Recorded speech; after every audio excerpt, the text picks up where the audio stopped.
L'édition 2022 de la Star Academy étant terminée, le docu-réalité Famille nombreuse, La vie en XXL a fait son grand retour sur TF1, le 28 novembre. Une saison à laquelle participent une fois de plus les Santoro, les Janson, les Gonzalez, les Romero, les Boabesso, les Bambara ou encore les Faniche. Laetitia Provenchère a aussi re-signé et, dans un extrait dévoilé par la chaîne, on apprend une grande nouvelle la concernant.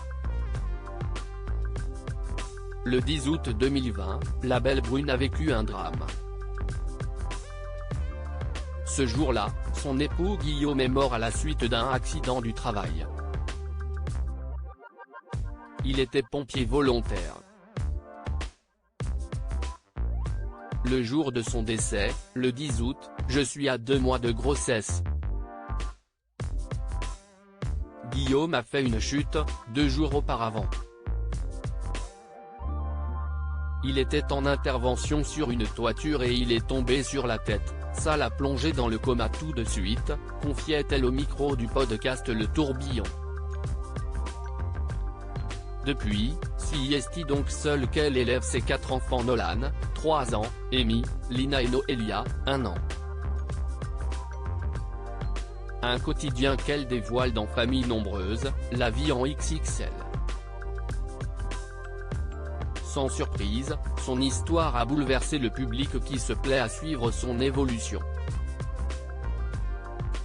Si jusqu'ici elle était toujours un cœur à prendre, elle n'avait pas caché qu'elle espérait rencontrer de nouveau l'amour un jour. Mais à l'époque, elle n'était pas encore prête à ouvrir son cœur. Il fallait en plus trouver un homme qui accepte ses enfants. Et le grand jour est semble-t-il arrivé pour Laetitia Provenchère. Laetitia Provenchère au bord des larmes le 28 novembre, TF1 a dévoilé un extrait sur lequel la mère de famille se confie sur sa situation amoureuse. Je partage avec vous mon quotidien, mon amour pour Guillaume, pour mes enfants. Mais aujourd'hui, pour être honnête avec tout le monde, depuis quelques semaines, je commence à échanger des messages avec un homme.